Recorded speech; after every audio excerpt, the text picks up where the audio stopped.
Welcome dear रॉकर्ड्स, स्वागत है आपका मूवी किंगडम में। मूवी की शुरुआत में दो अनाथ लड़कों को दिखाते हैं जिनका नाम शिन और पियो होता है, जिन्हें अंकल वो नाम के एक बूढ़े ने कुछ समय पहले ही अपनी गुलामी के लिए खरीदा होता है। और बहुत ही कठिन जीवन जीने के बाद वो जीवित रहने की कोशिश करते हैं और एक दूसरे का ध्यान रखते हैं। और सेनापति आओ के नाम के एक सेनापति की महानता को देखने के बाद उन दोनों का मन होता है कि वो भी उस सेनापति के जैसा बने। लकड़ियां इकट्ठा करने और लकड़ी के गट्ठे काटने के बाद शिन और पियो एक साथ अपना खाली वक्त जंगल के बीच में गुजारते हैं, जहां पर वो लकड़ी से तलवारबाजी का अभ्यास करते हैं। और पिछले कुछ सालों से वो एक दूसरे के लड़ने की कौशल और अपनी चुस्ती फुर्ती बढ़ाने के लिए हर रोज एक दूसरे के साथ अभ्यास करते हैं। और हर रोज अभ्यास करने की वजह से वो बहुत ही अच्छे तलवारबाज और एक महान सैनिक के रूप में बड़े होते हैं।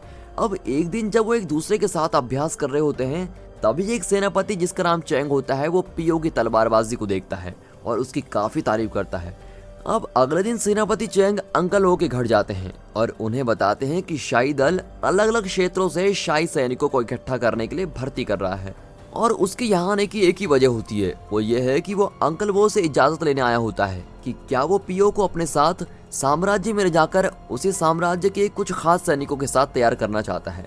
हालांकि शिन को पियो की तरह ये मौका नहीं मिलता। वो पियो के लिए काफी खुश होता है और वो उसको अपने सपने को पूरा करने के लिए भी कहता है। अब उस रात एक दूसरे से अलग होने से पहले पियो और शिन एक दूसरे के साथ आखिरी बार तलवारबाजी का अभ्यास करते हैं और एक दूसरे से वादा करते हैं कि वो अपने सपनों को पूरा करने के लिए पूरी मेहनत करेंगे। शिन कड़ी मेहनत करने की कसम खाता है ताकि वो एक शाही सैनिक बनने के लिए पियो के साथ पकड़ बना सके और एक महान सेनापति बनने के अपने सपने को पूरा कर सके।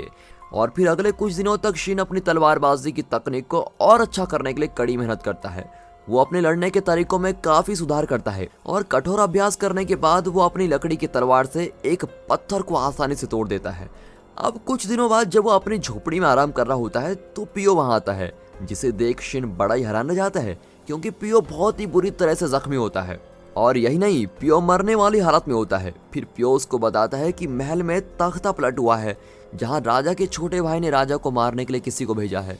और उसी गड़बड़ी की वजह से महल के शाही अधिकारियों ने पियो को राजा होने का नाटक करने के लिए और उसे कुर्बान करने के लिए रखा था। और फिर अपनी आखिरी सांस लेने से पहले वो अपने साथ एक नक्शा लाया होता है और वो शिन को कहता है कि नक्शे की मदद से वो एक गाँव में जाए और वो उसको बताता है कि गांव में शिन को एक सेना मिलेगी जो उसे एक अच्छा योद्धा बनाने में मदद करेगी। और फिर उस रात पियो ने जिस गुरु के बारे में शिन को बताया होता है, शिन उस गांव की तरफ बहुत ही तेजी से भागता हो जाता है, लेकिन रास्ते में उसको कुछ गुंडे घेर लेते हैं और इसीलिए उसे उनके खिलाफ लड़ना पड़ता है। और सौभाग्य से इतने समय से जो वो कड़ी मेहनत कर रहा था उसकी भी आज परीक्षा हो जाती है और वो अकेला ही बहुत ही आसानी से सभी गुंडों को हरा देता है। फिर वो वापस अपनी यात्रा को शुरू करता है और फिर काफी चलने के बाद शिन आखिरकार गांव में पहुंच जाता है और वहां पहुंचकर उसे एक छोटी सी झोपड़ी मिलती है जिसके राजा क्वीन होते हैं, जो अपने साम्राज्य से भागकर आए होते हैं। फिर राजा क्वीन शिन को समझाते हैं कि सेनापति चैंग जानबूझकर पियो को साम्राज्य में लेके गए थे क्योंकि पियो का चेहरा उससे बहुत ही ज्यादा मिलता है। वो उस शाही अधिकारी को धोखा देना चाहते थे जिसने उनके साथ विश्वासघात किया और उसके छोटे भाई प्रिंस सेक्यू के साथ मिलकर तख्ता पलट किया। दूसरी ओर शाही सेना के सैनिक अंकल वो के घर पहुंचते हैं और पियो के मरे हुए शरीर को वहां पर पाते हैं। तभी जी नाम का एक सेनापति जो राजकुमार सेक्यू के साथ होता है, वो समझ जाता है कि उन्होंने जिसे पहले मारा वो राजा कोई नहीं था बल्कि पियो नाम का कोई और ही व्यक्ति था। अब इस दौरान शिन, जिसे अब पता चल गया है कि साम्राज्य के लोगों ने पियो को धोखा दिया और उसका बलिदान दे दिया है, और इसलिए वो अब राजा क्वीन से बहुत ही गुस्सा है कि उनकी वजह से इस बेचारे की जान चली गई। अब बहस चलती ही रहती है कि तभी राजकुमार सेक्यू के द्वारा भेजा हुआ एक हत्यारा राजा क्वीन को मारने के इरादे से उनके सामने आता है। अब हत्यारा शिन को राजा क्वीन को मारने के लिए भड़काता है क्योंकि उसने और दूसरे शाही अधिकारियों ने ही पियो को मारा होता है। लेकिन हत्यारे की बात सुनने की जगह शिन उस पर ही हमला कर देता है और उसको मारने की कोशिश करता है क्योंकि उसे लगता है कि उस हत्यारे ने ही पियो को मारा है। अब भयंकर युद्ध और कुछ खतरनाक हमलों के बाद वो आखिर में हत्यारों को मार देता है। और फिर लड़ाई के बाद वो वापस राजा क्वीन के पास जाता है और अपनी निराशा को उसके सामने व्यक्त करता है क्योंकि वो अभी भी पियो की मौत पर यकीन नहीं कर पा रहा है। लेकिन राजा क्वीन शिन को शांत करने की कोशिश करते हैं और उससे कहते हैं कि पियो की कुर्बानी पूरे साम्राज्य को बचाने के लिए है। अब राजा क्वीन उसको समझाते हैं कि उसे जिंदा रहना होगा ताकि शाही तख्त उसके छोटे भाई के हाथों में न पड़ जाए, जो बहुत ही निर्दयी और बेईमान है। क्योंकि अगर उसके छोटे भाई के हाथ में शाही तख्त आ गया तो समझो पूरा साम्राज्य तबाह हो गया। फिर राजा क्वीन शिन को उसकी नई सेना का हिस्सा बनने के लिए कहते हैं ताकि वो राजकुमार सेक्यू के हाथ से साम्राज्य को वापस ले ले और पियो के बलिदान और उसकी मौत को बेकार न जाने दे। दूसरी ओर राजकुमार सेक्यू राजा क्वीन की जिंदा होने की खबर सुनकर बहुत ही निराश और गुस्सा होता है और फिर वो अपने साथियों को अपने बड़े भाई को मारने के लिए और हथियारे भेजने का हुक्म देता है। अगले दिन राजा क्वीन और शिन जंगल के अंदर से जा रहे होते हैं, तभी उन पर अचानक से एक हत्यारा हमला कर देता है जो जहरीली सुई की हथियार का इस्तेमाल करता है और फिर शिन हथियारे से तब तक लड़ता है जब तक वो उस आदमी के सर को अपनी तलवार से काटने में कामयाब नहीं हो जाता। अब उस आदमी को मारने के बाद वो अचानक से गिर जाता है और जहरीली सुई की उसके शरीर पर लगने की वजह से वो बेहोश भी हो जाता है, लेकिन सौभाग्य से राजा क्वीन शिन को बचा लेते हैं और उसके ठीक होने तक उसका ध्यान भी रखते हैं। जब शिन नींद से उठता है तो वो शाही सैनिकों को एक झुंड को अपने सामने देखकर बड़ा ही हैरान रह जाता है जो उनके छिपने की जगह पर घुस गए होते हैं।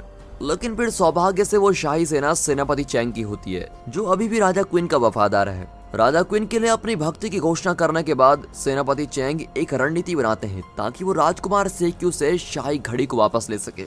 दूसरी ओर हालांकि राजकुमार सेक्यू अभी भी राजा क्वीन को मारने के सफल नहीं हो पाए होते हैं, वो फिर भी पूरे साम्राज्य की पूरी सेना के सामने घोषणा कर देता है कि वो अब यहाँ का नया राजा है।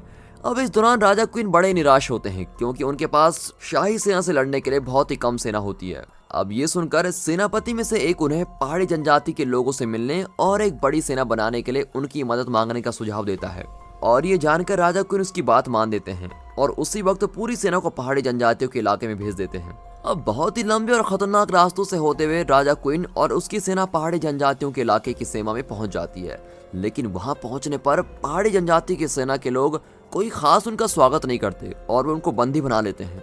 और पहाड़ी जनजाति के लोगों के सरदार के सामने होने के बाद राजा क्वीन वहां अपने आने का मकसद उनको बताता है और अपने छोटे भाई से शाही घड़ी को वापस लेने के लिए पहाड़ी जनजाति के लोगों से मदद मांगता है। अब ये सुनकर पहाड़ी जनजाति का सरदार उनकी मदद करने के लिए मना कर देता है क्योंकि उन्हें बड़े शाही लोगों ने धोखा दिया था जिसकी वजह से बहुत से पहाड़ी जनजाति के लोग मारे गए थे।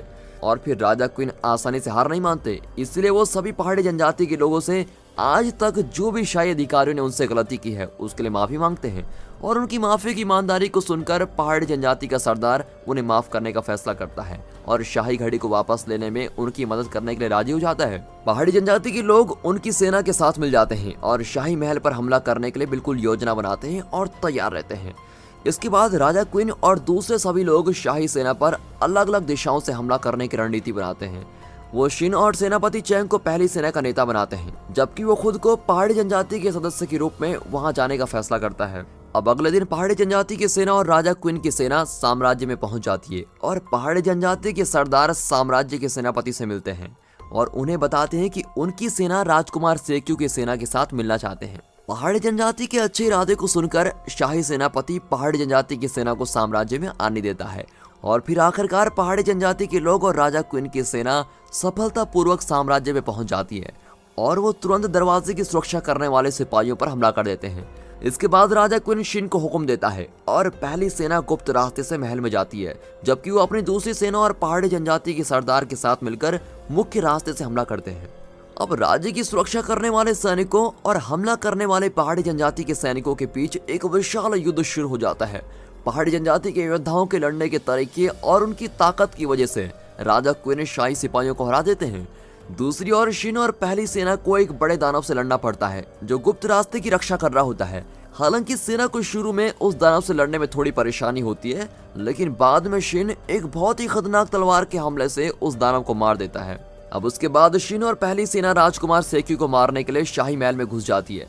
हालांकि राजकुमार सेक्यू तो यहाँ पर आराम से अपने सिंहासन पर बैठा होता है और अपने सेनापति जी को बुलाता है जो उनके सामने साम्राज्य का सबसे शक्तिशाली योद्धा होता है।